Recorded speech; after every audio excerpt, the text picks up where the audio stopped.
The first time you approach Castle Sypesteyn, even before your footsteps reach the wooden bridge over its moat, the castle announces itself with a quiet, almost conspiratorial dignity.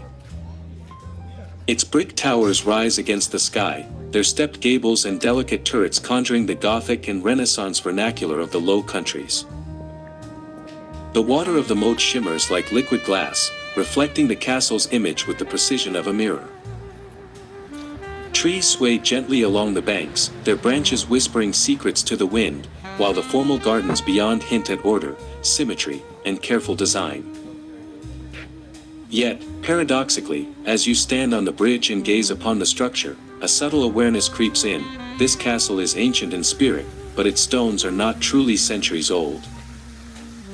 It is a reconstruction, a dream turned into brick and mortar, and it was brought to life in the early 20th century by Henri van Sypesteyn, a man determined to preserve memory as much as architecture. Crossing the bridge, the scent of damp earth mingled with the faint perfume of flowers in bloom sets a contemplative tone. Henri's castle was designed as a memory palace, and each element of the journey, from the bridge, to the gatehouse, to the main entrance, is meant to evoke the feeling of entering another time. The massive oak doors creak slightly as they swing open, revealing an interior where history, art, and domestic life intertwine.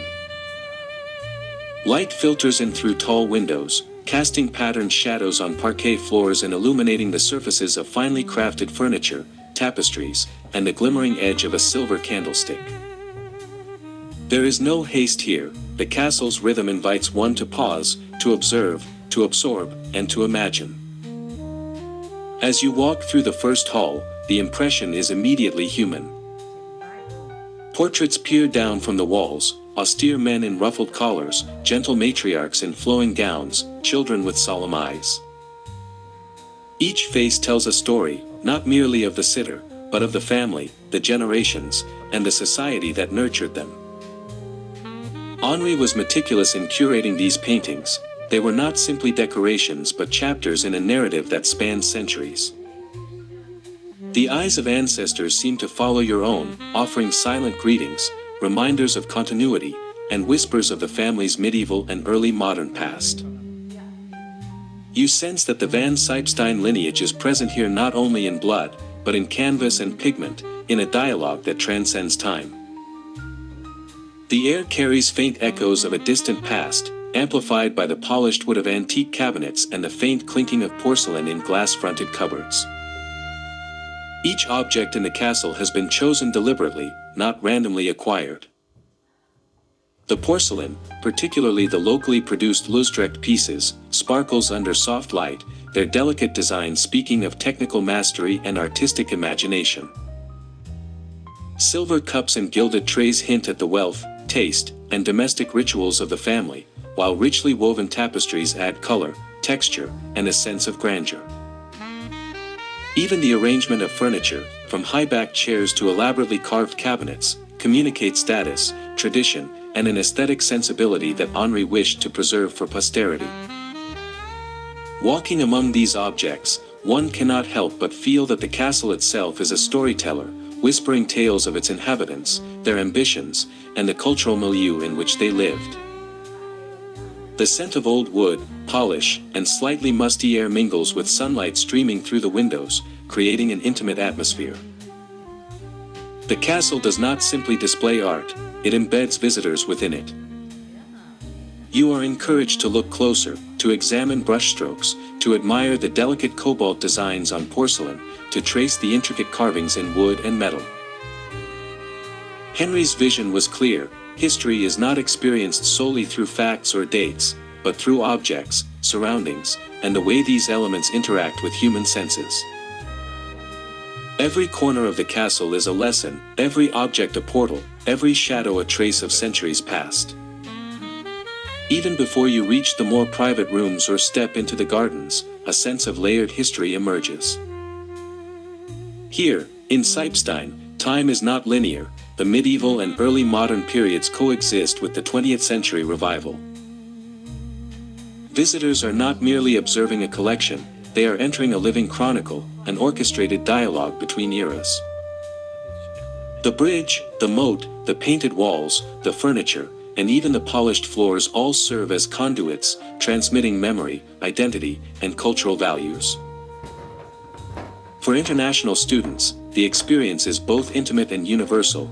It demonstrates how architecture and art can encapsulate identity, how objects carry memory, and how spaces can transform into vessels of cultural storytelling.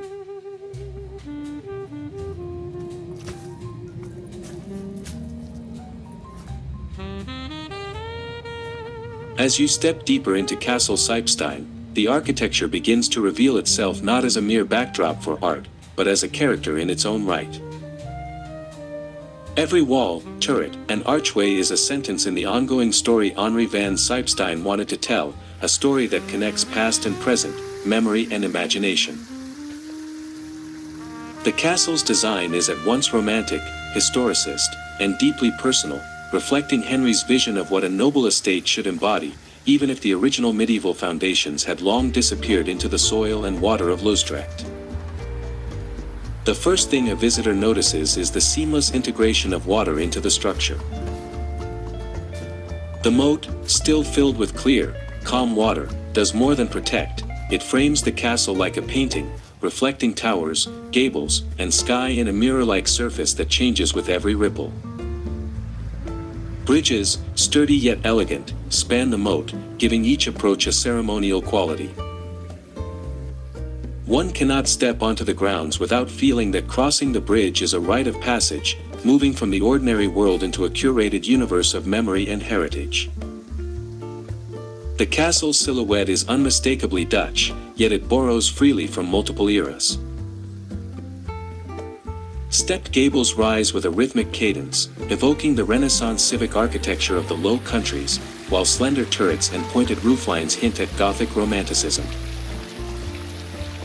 Henri deliberately layered styles to create a sense of timelessness, so that the visitor could feel both the medieval past and the aspirations of the early 20th century simultaneously.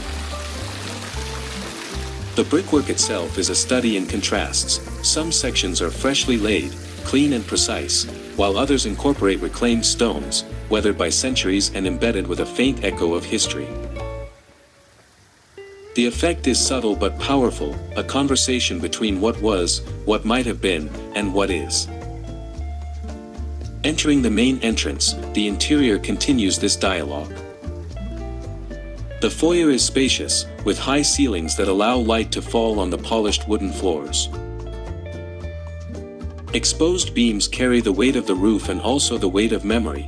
They are carefully chosen to suggest authenticity, even if many were sourced from other historic buildings across the Netherlands. The proportions of the rooms, the scale of the windows, and the gentle curvature of staircases all speak of Henri's understanding of how architecture shapes experience.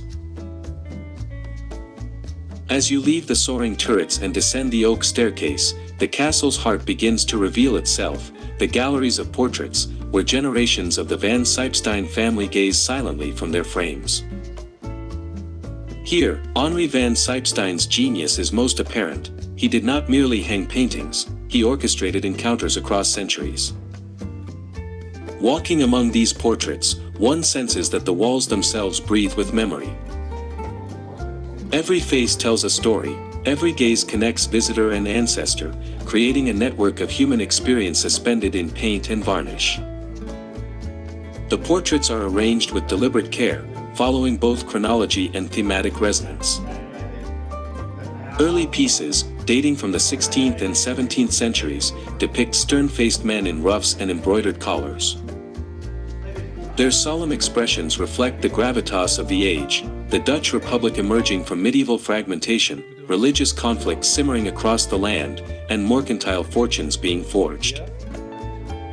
Each sitter is captured with symbolic objects that identify their rank, occupation, or alliances. A sword, a quill, or a book may accompany the figure, offering clues to the world they inhabited. Henri understood that these visual cues were essential. A portrait is not merely a likeness but a document of social and cultural identity. Moving through the gallery, the 18th century portraits introduce a subtler elegance. Women appear in flowing gowns, embroidered with flowers and lace, their hair adorned with ribbons or pearls. Men are shown in powdered wigs and embroidered coats, signaling refinement and sophistication. These paintings reveal a different kind of nobility, one rooted not in martial valor but in cultivation, taste, and social acumen. Henri displayed these side by side with earlier, more austere ancestors to create a dialogue across time. The contrast emphasizes the adaptability of the family through centuries of changing Dutch society. The portraits also function as genealogical markers. For Henri, lineage was a sacred thread running through the centuries. Each painting is catalogued with meticulous attention to birth dates, marriages, titles, and accomplishments. Walking through the hall, one can almost read the family tree on the walls. Students of history and genealogy recognize the subtle yet powerful lesson here. Identity is constructed not only through legal records but through imagery, objects, and the careful preservation of memory. Each portrait is an assertion: we existed, we mattered, and we were connected to a larger narrative. What sets Sypesteyn's collection apart from many other Dutch noble collections is the extraordinary range of artists and styles represented. Local painters of Utrecht and Haarlem, less famous but technically accomplished, mingle with works of recognized masters. This variety adds depth, reflecting not only Henri's discerning eye but also the family's historical reach. Their influence and taste extended across regions, and their patronage shaped the careers of artists who otherwise might have remained obscure. Henri often described the collection as a dialogue between artist and ancestor, each canvas capturing both the sitter's identity and the painter's vision. Beyond the familial portraits, Henri incorporated commissioned works that depict historical events and allegorical themes. Some paintings portray martial achievements, others illustrate virtues like prudence, justice, and loyalty. A particularly striking example is a late 17th century painting showing a Van Sypesteyn officer reviewing troops before a distant frontier, the colors muted but the composition dynamic, conveying both authority and human presence. Henri placed such work strategically, so that visitors moved seamlessly from intimate family portraits to grand historical narratives, experiencing the full spectrum of noble identity. Lighting and placement are crucial. Henri understood that a painting's impact is inseparable from its environment. Soft, indirect light from high windows illuminates the faces without glare, while walls painted in deep, warm tones create a contrast that makes the figures emerge almost three-dimensionally. Alcoves are employed for smaller portraits, inviting viewers to step closer, to examine detail, the delicate embroidery on a collar, the subtle reflection of a jewel, the nuanced expression in an eye. Large canvases dominate central walls, commanding attention and creating a rhythm that guides the visitor through space and story simultaneously. The portraits also reveal a nuanced understanding of Dutch history. In the 17th century, the Golden Age brought wealth, maritime power, and civic pride. Henri positioned portraits of merchant relatives alongside noble ancestors, highlighting the intersections of commerce, governance, and tradition. This curatorial choice conveys a layered identity. Nobility was not static, but a network of influence, responsibility, and cultural participation. The gallery becomes a microcosm of Dutch society itself, where aristocracy and urban elites intersected, collaborated, and competed, and where the Van Sypesteyns navigated these currents with skill and foresight. Finally, the portraits engage the visitor emotionally. One may pause before a delicate 18th century likeness of a young girl, her eyes wide with curiosity and subtle mischief. Another painting may show a stern patriarch, resolute and unyielding. These faces are not simply historical data, they are invitations to empathy, imagination, and reflection. Henri's arrangement encourages this engagement, moving from room to room, visitor and ancestor converse silently across centuries, bridging time through gaze, posture, and gesture. In this sense, Sypesteyn's portrait collection is not a static display but a living story, where each visitor's experience completes the narrative Henri crafted so meticulously. Through the gallery, one understands the castle itself as a storyteller. Architecture and collection are inseparable. The portraits are staged within spaces designed to highlight lineage, artistic achievement, and moral legacy. Visitors do not merely observe, they participate in a centuries-long conversation, guided by Henri's vision. The portraits, then, are both subjects and narrators, revealing not only the family's history but also the enduring power of art to preserve memory, convey status, and create meaning across time. At Castle Sypesteyn, Henri van Sypesteyn's approach to interiors was nothing less than visionary.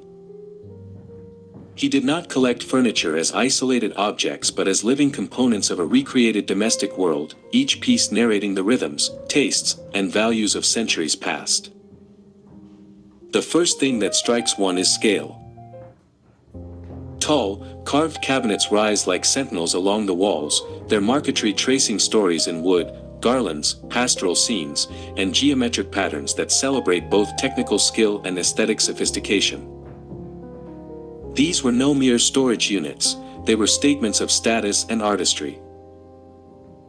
Henri carefully placed them to anchor the room visually, ensuring that each cabinet formed a dialogue with nearby paintings, porcelain, and silver.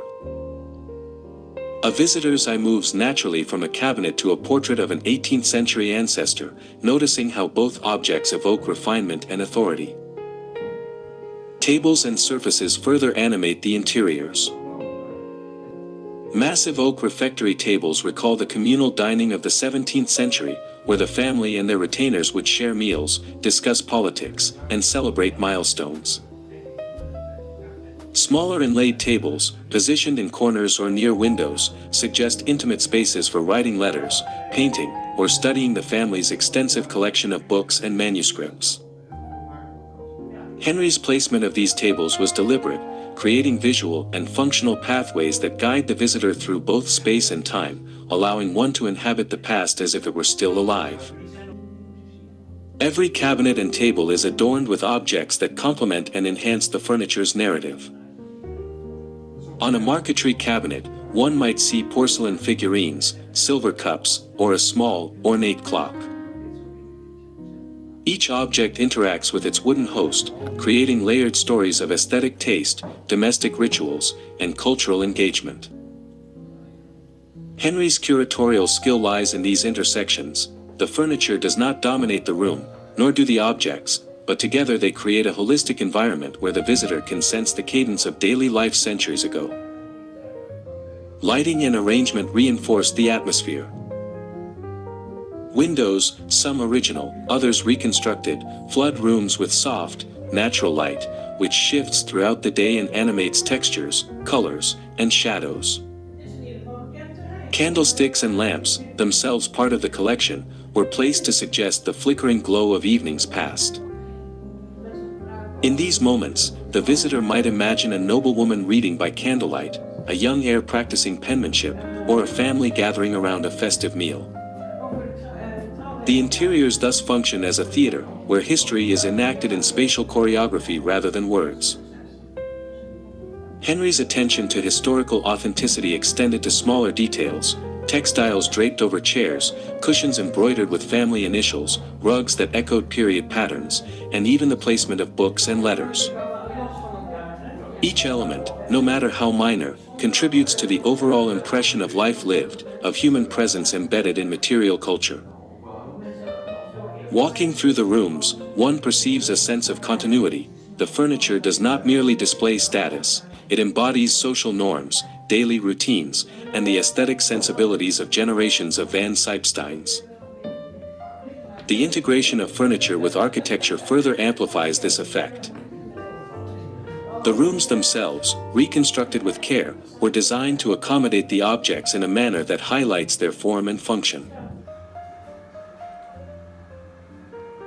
From the quiet intimacy of the furnished rooms, the visitor is drawn into a space where time, transparency, and strength converge, a room filled with clocks, glassware, and the quiet menace of arms and armor. At Castle Sypesteyn, these objects do more than decorate, they tell the story of technological mastery, martial tradition, and aesthetic refinement across centuries. Henri van Sypesteyn's curatorial eye ensured that every piece not only occupied its physical space but participated in a larger dialogue about nobility, skill, and identity. Swords hang along walls, their hilts engraved with intricate patterns and coats of arms. Helmets, some polished to a mirror sheen, others marked by battle, rest on stands, breastplates curved with the silent dignity of craftsmanship. These are not merely relics of violence, they are tangible embodiments of the nobility's historical responsibilities. In the Middle Ages, Van Sypesteyns, like other noble families, were warriors. These objects recall the tension between duty and danger, between the pageantry of knighthood and the grim realities of conflict. Henri arranged them to evoke both awe and respect, allowing visitors to sense the weight of a helmet, the balance of a sword, the artistry of protection designed for both function and display. The collection also reflects layers of aesthetic and symbolic meaning. Many pieces of armor are adorned with etched motifs, floral designs, family crests, or allegorical scenes that transform instruments of war into objects of art. The sword's hilts curve elegantly, their grips wrapped in fine leather, and scabbards gleam with gilt accents. Henri's understanding of these layers was profound. He recognized that an armory is simultaneously a display of power, a testament to craftsmanship, and a narrative of lineage. Visitors see here the physical manifestation of values such as courage, loyalty, and honor, encoded into objects that have survived centuries of human care and conflict. Spatially, Henri orchestrated the arrangement to create movement and drama.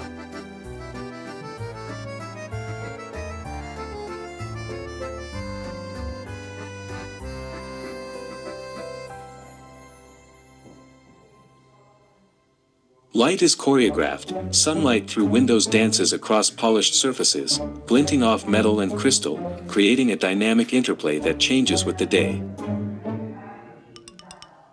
As visitors move through, the objects seem to breathe with life, telling stories not only of function but of ceremonial significance and aesthetic sensibility. Moreover, the juxtaposition of timepieces, glass, and armor is deliberate. It reminds the observer that nobility is not a singular domain but a convergence of mastery over life's practicalities, display, and defense.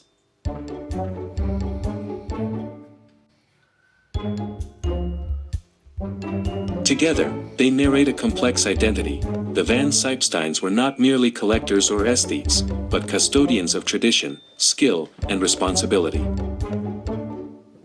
Henri's genius was to unite these elements, creating a sensory experience in which the visitor could feel the lineage, discipline, and artistry of centuries compressed into one evocative room.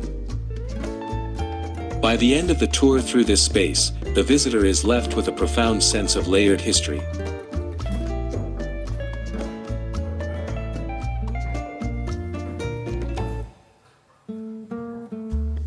Here, Henri van Sypesteyn's vision achieves its fullest expression. Objects are not passive, they are storytellers, and the room itself becomes a narrative in motion, a carefully curated theater of Dutch noble life, technology, and artistry. In this chamber, as in the rest of Castle Sypesteyn, the visitor learns that the essence of heritage lies not only in what is preserved, but in how it is arranged, illuminated, and understood.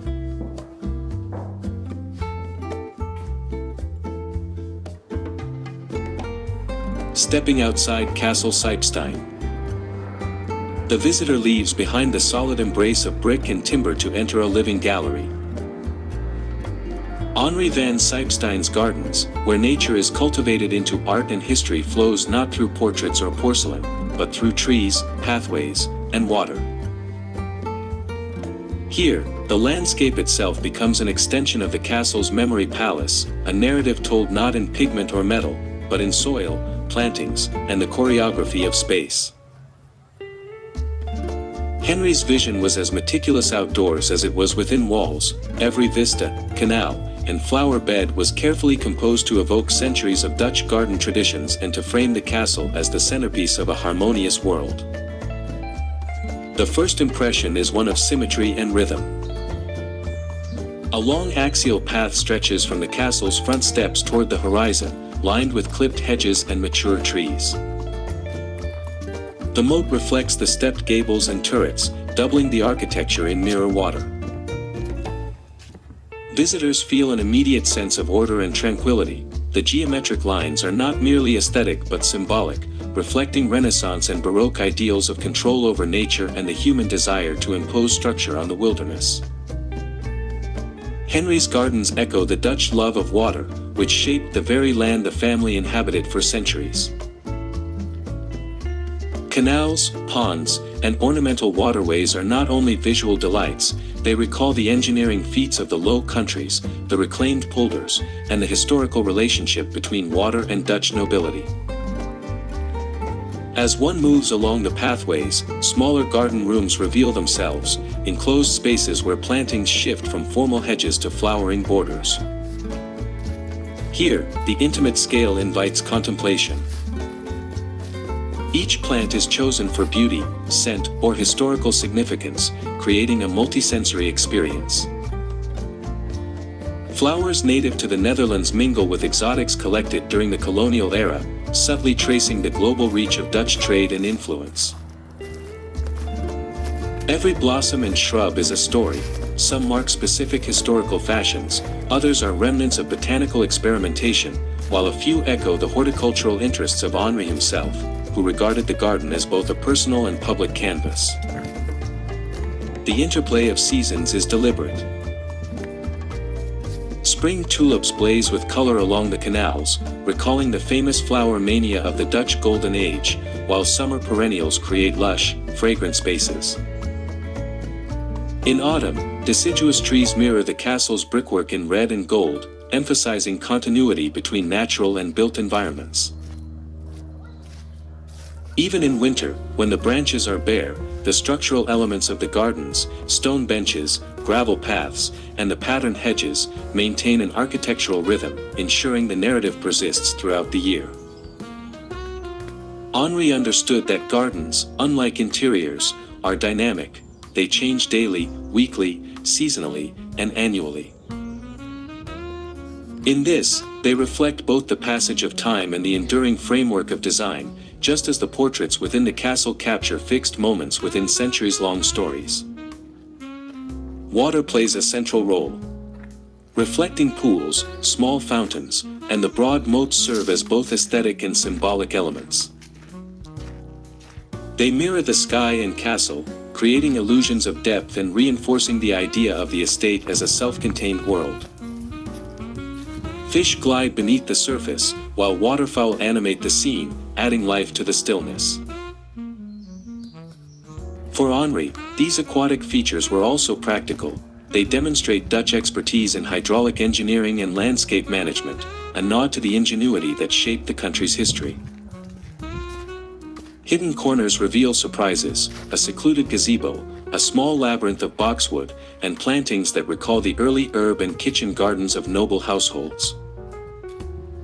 These intimate spaces encourage the visitor to wander, to explore, and to discover, creating a journey rather than a simple stroll.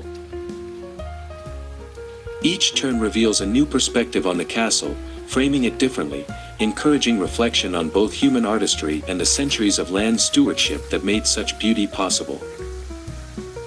Perhaps most striking is how the gardens integrate narrative, history, and art. Henri designed them not as mere decoration, but as an extension of the castle's museum ethos. Walking the paths, the visitor is immersed in a story of Dutch landscape design, family memory, and aesthetic philosophy. Trees planted centuries ago whisper continuity, hedges cut with precision echo architectural motifs, water reflects both sky and masonry, connecting natural and constructed worlds. The gardens become a living stage, where seasonal changes, sunlight, and shadow animate Henri's vision and engage the visitor in a temporal dialogue spanning centuries. By the time one leaves the gardens, the full effect of Henri's design becomes clear. The castle and its grounds form a single coherent narrative, where architecture, art, and landscape converge. Visitors are not merely observers, they are participants in a centuries-long dialogue about culture, nature, and memory. Each path, plant, and reflective pool contributes to a story that is as much about human aspiration and creativity as it is about the Van Sypesteyn family. The gardens are living art, dynamic, sensory, and profoundly human, a perfect complement to the castle and its interior collections.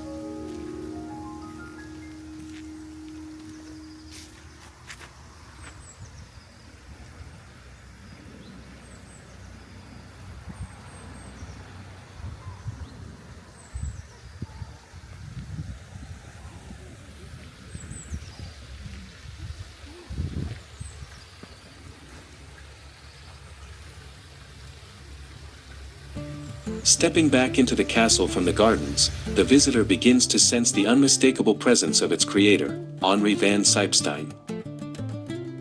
His vision permeates every corner, every object, every architectural choice. Unlike many collectors, Henri was not content simply to amass artworks or antiques. He sought to construct a coherent narrative, a living memory palace that fused family history, Dutch heritage, and artistic achievement. To walk through Sypesteyn is to walk through Henri's imagination, where centuries of tradition converge in meticulously arranged spaces. Henri's fascination with history was both personal and scholarly. Born in 1857 into a family whose noble lineage had been formally recognized under Napoleon, he inherited not only the Van Sypesteyn name but a profound sense of duty to preserve the past. This sense of stewardship guided him through a lifetime of collecting, studying, and curating. Every painting, piece of porcelain, and cabinet was selected for its story, its craftsmanship, and its connection to the family's narrative. Objects were not mere curiosities, they were actors in an ongoing drama of memory. The reconstruction of the castle itself is a testament to Henri's vision. Unlike architects who might replicate a ruin or construct a building purely in a historical style, Henri approached the project as both archaeologist and storyteller. He studied the foundations of the original Sypesteyn castle, piecing together fragments from old maps, documents, and local lore. Where information was missing, he extrapolated, imagining how a medieval or early modern noble residence might have appeared. The resulting structure, completed in the early 20th century, is simultaneously authentic and interpretive. It captures the spirit of Dutch Renaissance and Gothic architecture while allowing for Henri's personal creativity. The turrets, stepped gables, and moat evoke centuries of heritage, even as the bricks themselves are modern. Inside, Henri's curatorial genius becomes evident. The castle is organized not merely by type of object, portraits here, silver there, but by narrative logic. Walking through the rooms, visitors are guided through the centuries, from early family portraits and military regalia to 17th century decorative arts, 18th century porcelain, and finally, the accumulated treasures of Henri's own time. Each room tells a chapter, each display a scene in a living story. Unlike conventional museums, Sypesteyn encourages immersion. Furniture is arranged as if the rooms are inhabited, portraits face one another across hallways, and the objects invite touch and contemplation, bridging past and present. Henri's collecting strategy was meticulous. He scoured Dutch estates, auctions, and private sales, seeking objects that were both exemplary in their craftsmanship and meaningful in their historical context. Loosdrecht porcelain became a cornerstone, linking local industrial achievement to global artistic trends. Family portraits, some centuries old, allowed him to weave his own genealogy into the castle's visual tapestry. Silver, clocks, weapons, and tapestries were chosen not only for beauty but for their ability to illustrate social customs, technological advancement, and ceremonial practice. Every selection was intentional, nothing was arbitrary. For Henri, the castle and its collection were inseparable, a synthesis of architecture and artifact, narrative and space. A particularly striking element of Henri's vision is the way he integrated international art with local heritage. While the Van Sypesteyn family history is rooted in Utrecht and the Netherlands, Henri acquired pieces from across Europe, blending influences while maintaining a coherent aesthetic. A 17th-century Flemish cabinet might stand alongside a Dutch Baroque portrait, its polished surfaces reflecting candlelight in a room designed to echo centuries of domestic life. This careful juxtaposition allowed Henri to demonstrate the interconnectedness of European culture, while keeping the castle resolutely anchored in Dutch tradition. Henri's approach to the castle gardens mirrored his work indoors.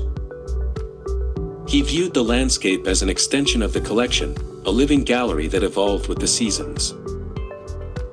Each path, plant, and water feature was selected and placed to complement the architecture, provide scenic views from the windows, and offer narrative continuity. As visitors stroll through geometric hedges, canals, and flower beds, they encounter the same storytelling principles Henri applied inside: attention to history, form, and experience. Perhaps most remarkable is Henri's understanding of legacy. He did not simply build for himself, he created a museum for future generations. In the 1920s and 1930s, he opened portions of the castle to visitors, carefully balancing private family spaces with public exhibitions. This decision ensured that Sypesteyn would survive beyond his lifetime, not as a static monument but as a living institution. His meticulous records, cataloging, and restoration practices preserved the provenance of every item, allowing scholars and visitors alike to engage deeply with the collection. Henri's vision is, ultimately, a story of dialogue between past and present, private memory and public culture, nature and architecture, art and viewer. The castle is not a relic frozen in time, nor is it merely a museum. It is a narrative space where each object, room, and garden element speaks in concert. Visitors do not merely observe, they participate in the unfolding of history and heritage. Henri understood that memory is not passive. It requires curation, interpretation, and imaginative reconstruction. Castle Sypesteyn is his answer to this challenge, a harmonious fusion of scholarship, aesthetic sensibility, and personal devotion. Walking through the corridors today, one can almost sense Henri himself, moving from room to room, adjusting a frame, polishing a silver candlestick, or contemplating the arrangement of a Utrecht vase. His presence lingers in the careful choreography of space, the dialogue between objects, and the immersive atmosphere. Every visitor experiences his vision differently, yet all encounter the same guiding principles: reverence for history, attention to detail, and a desire to connect past and present through beauty, narrative, and tangible objects. Henri van Sypesteyn's vision, therefore, is more than personal ambition. It is a lens through which we understand Dutch cultural identity, noble heritage, and the art of storytelling through objects. His life's work transformed ruins into a living palace, fragments into a coherent narrative, and personal memory into a public heritage. In doing so, he left a gift not only to his descendants but to the world, a place where history is tangible, art is immersive, and memory lives in brick, wood, porcelain, and garden alike. Today, Castle Sypesteyn is a museum inviting the public to discover and learn. Visitors walk through the rooms, admire portraits, porcelain collections, furniture, silver, and weapons, and experience the harmony of the gardens and surrounding landscape. The castle offers a unique opportunity to experience Dutch history, art, and culture in a context that is both historically and aesthetically meaningful. Thanks to Henri van Sypesteyn's careful curation, it feels as if time stands still, providing insight into the life of a Dutch noble family across centuries. Castle Sypesteyn is a living chronicle of Dutch history, art, and noble life, brought to life through the vision of Henri van Sypesteyn. From the carefully designed architecture and interiors to the gardens and collections, every detail tells a story of heritage, skill, and culture. Visitors are not mere observers but participants in a dialogue across centuries, experiencing the past through objects, spaces, and nature. Thank you for watching. If you enjoyed this exploration of Castle Sypesteyn, make sure to subscribe to the Search for Origin channel for more journeys through history, heritage, and culture. Join us as we uncover stories from the past and connect them to the world we live in today. See you all in the next one.